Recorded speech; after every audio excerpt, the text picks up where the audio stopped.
సభకు నమస్కారం.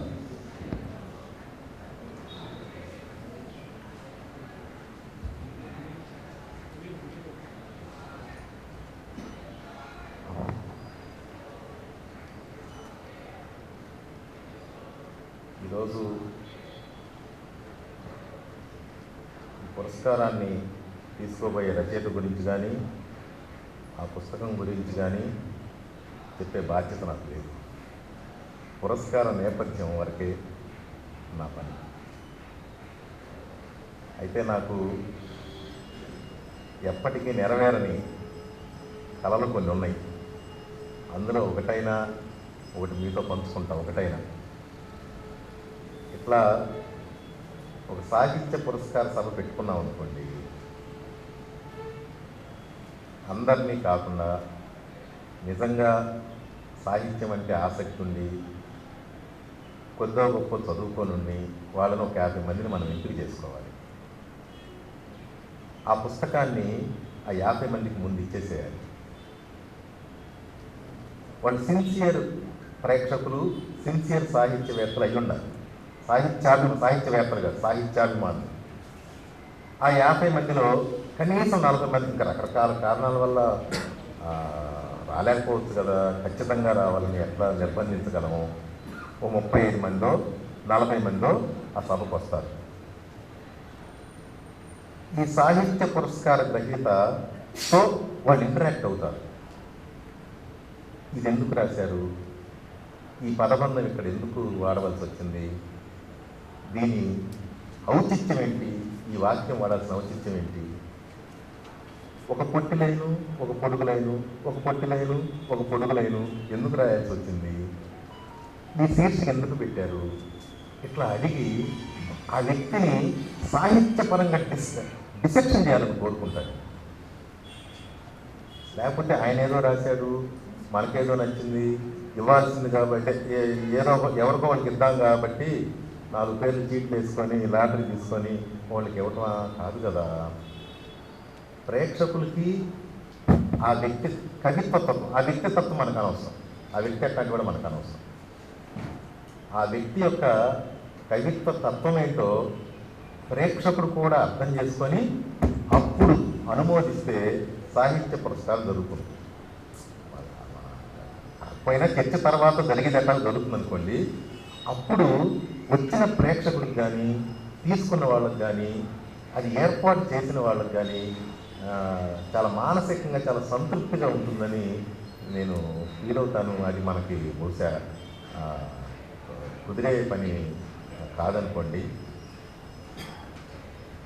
వట్టి మాటలు కట్టి పెట్టోయ్, గట్టి మేలు తల పెట్టబోయ్ అనే గురజాడ సూక్తిని నరనరాన ఇంకించుకున్న డాక్టర్ కెఐ వరప్రసాద్ రెడ్డి గారి పూర్తి సహకారంతో గుంటూరులో ఈశ్వర వరప్రసాద పరిషత్తు నిర్వహించబడుతుంది. వారు భారతదేశాన్ని టీకాల రంగంలో ప్రపంచంలో ఒక ఉన్నత స్థాయిలో చేర్చినవారు. వారి జీవితంలో వారు సాధించిన ఘనకార్యం ఏంటంటే టీకాల రంగంలో బెగ్గర్స్ కంట్రీగా ఉన్న భారతదేశాన్ని డోనార్స్ కంట్రీగా మార్చగలిగారు. విదేశాల నుంచి టీకాలని దిగుమతి చేసుకునే స్థాయి నుండి చౌక ధరకి అడిగి దిగుమతి చేసుకునే స్థాయి నుండి ప్రపంచంలో 120 దేశాలకి టీకాలని చౌక ధరలకి కొన్ని సందర్భాల్లో ఉచితంగాను ఎగుమతి చేయగలిగే సామర్థ్యాన్ని దేశానికైన సంపాదించి పెట్టారు. సంపాదించిన దానిలో సమాజానికి వెనక ముందు ఆడకుండా తిరిగి ఇవ్వటంలో కూడా వారిది ఎముకలేని చేయి. వారి సహకారంతో ఈ పరిషత్తు గుంటూరులో నిర్వహించబడుతుంది. 2.5 ఏళ్ళే మొదలుపెట్టి కూడా. ఈ పురస్కారాన్ని గ్రంథాల్వార్ లంక సూర్యనారాయణ గారి పేరుతో ఇవ్వబడుతూ ఉంది. సూర్యనారాయణ గారికి ఈ పరిషత్తు నిర్వాహకులకి 2001 ఆగస్టు నుంచి పరిచయం. 2-3 ఏళ్లలోనే ఆ పరిచయం చాలా ఆత్మీయతలోకి దారితీసింది. ఇప్పుడు సూర్యనారాయణ గారికి 90 ఏళ్ళు. గత సంవత్సరంగా ఆయనకి మాట కానీ లేచి సరిగ్గా తిరగటం కానీ బాగా తగ్గిపోయింది. మాట కూడా స్పష్టంగా రావటం లేదు. ఒక 10 రోజుల క్రితం వాళ్ళ ఇంటికి వెళ్తే వాళ్ళ అబ్బాయి విజయ్కి నాకేదైనా తెచ్చిపెట్టమని చెప్పారు. చెబితే విజయ్ గారు వెళ్ళాల, తీసుకొచ్చేవాళ్ళ. మళ్ళీ 5 నిమిషాలు ఆగి మళ్ళీ చెప్పారు ఏదైనా తెచ్చిపెట్టమని. తెచ్చిపెడతాలే, ఇస్తే తినేసి అంటే వెళ్ళిపోతారు చేయగలుగుకొని, కాసేపు మాట్లాడుకుందాంలే, ఒక 10 నిమిషాల తర్వాత పెడతాలే అన్నారు. సరే అదే అయిపోయింది. మళ్ళీ ఒక 4-5 రోజుల తర్వాత మళ్ళీ ఆయన చూడటానికి ఇంటికి వెళ్ళాను. తండ్రి కొడుకులు అంటే సూర్యనారాయణ గారు విజయ్ గారు పక్క పక్కన కూర్చొని ఉన్నారు. నన్ను చూడగానే ఆయన బలవంతాన పైకి లేచి, ఓపిక లేచి శరీరంలో లోపలికి వెళ్ళి ఏదో తీసుకొచ్చి పెట్టి అప్పుడు కూర్చున్నారు. పోయినసారి 4 రోజుల క్రితం కొడుకు చెప్తే వెంటనే తెచ్చిపెట్టలా. అందుకని ఈసారి కొడుకు ఆయన చెప్పదలుచుకోలేదు. 12 ఏళ్ల క్రితం నేను వాళ్ళ ఇంటికి వెళ్ళినప్పుడు ఆయన లేరు, ఆయన కోసం వెళ్తే లేరని వాళ్ళ శ్రీమతి గారు వరలక్ష్మ గారు చెప్పారు. వెనక్కి తిరిగి వెళ్తూ ఉంటే ఇట్రాక్టర్ రవికృష్ణ గారు ఇట్రండి వెనక్కి వెళ్ళాను. ఆ లోపలికి వెళ్ళి తీసుకొచ్చి ఏదో పెట్టారు. తిన్న తర్వాత ఇక వెళ్ళమని. ఏంటంటే అంటే నువ్వు వచ్చేద్దామని చెబుతానయ్యా, ఆయనకి ఏమైనా పెట్టావా అని అడుగుతారు. పెట్టానని చెప్పినా కూడా నమ్మడం. నువ్వు పెట్టలేదు నువ్వు వచ్చినా నువ్వు చెప్పి చేసి ఉంటావు, అట్లనే లేడు ఆయన లేడు వెళ్ళిపోయి చెప్పేసి ఉంటావు అని ఆయన నన్ను సతాయిస్తాడు. ఎందుకు కాస్త తినిపో అంటాను.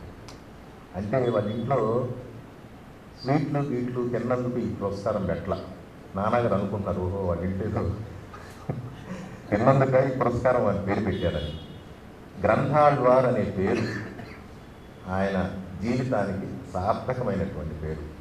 ఈ పేరు లేదా బిరుదు అనుకోండి 2018లో ప్రముఖ కథా రచయిత నాకు మిత్రులు శ్రీరమణ గారు ఇచ్చారు.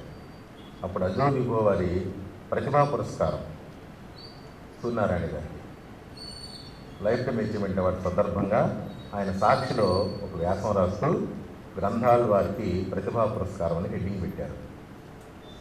ఆళ్వార్ పేరు మనం వినే ఉంటాం కదా, పన్నెత్తర ఆళ్వారు శ్రీ వైష్ణవంలో భక్తులు, మహాభక్తులు.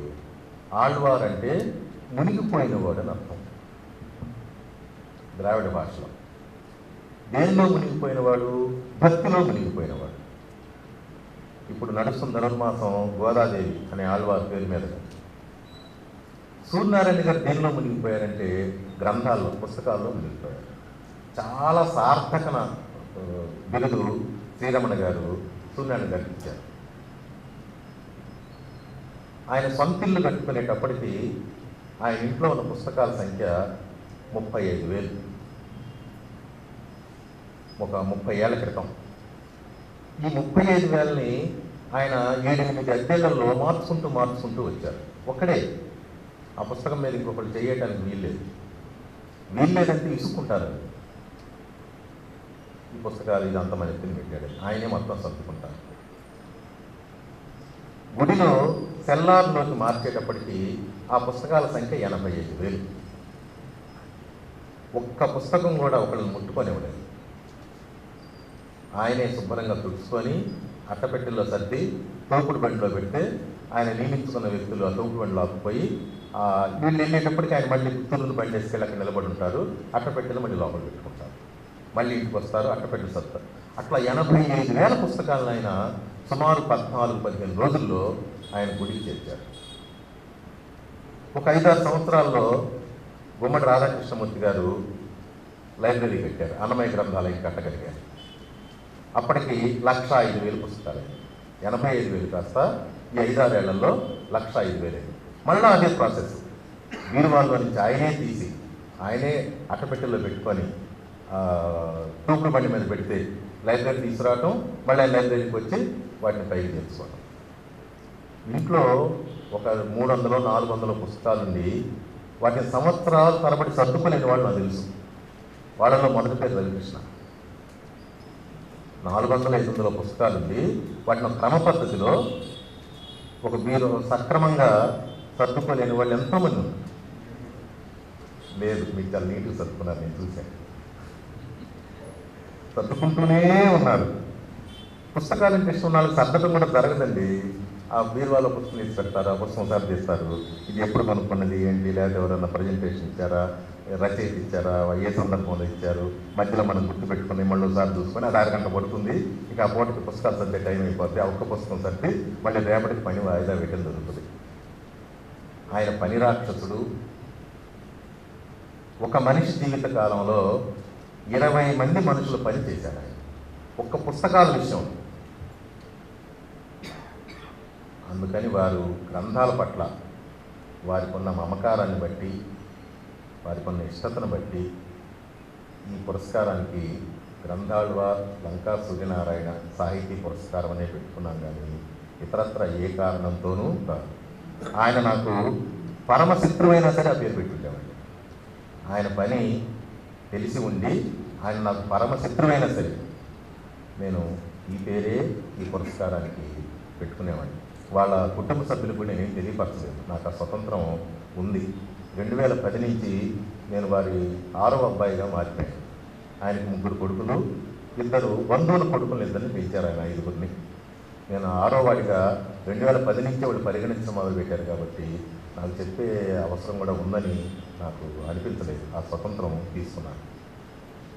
ఇది 2వ పురస్కారం. ఈశ్వర వరప్రసాద పరిషత్ తరఫున పురస్కారం ఇవ్వటం ఇది 2వది. మొట్టమొదటిది మన గుంటూరుకే చెందిన ప్రసిద్ధ రంగస్థల సినిమా నటులు, రచయిత శ్రీ వైఎస్ కృష్ణేశ్వరరావు గారికి ఇచ్చాం. కాకపోతే ఆయన ఆరోగ్యము, ఆయన వ్యక్తిగత ఇబ్బందుల దృష్ట్యా అది వారి ఇంట్లోనే జరిపించాం. బహిరంగంగా జరిగింది కాదు. వారి ఇంట్లోనే అప్పుడు ఉన్న వాళ్ళలో శ్రీధర్ గారు, నేను ఆ ఇంటికి ఉన్న వాళ్ళలో ఈ సభలో ఉన్నది మేమిద్దరమే, నేను శ్రీధర్ గారు. ఇది 2వ పురస్కారం.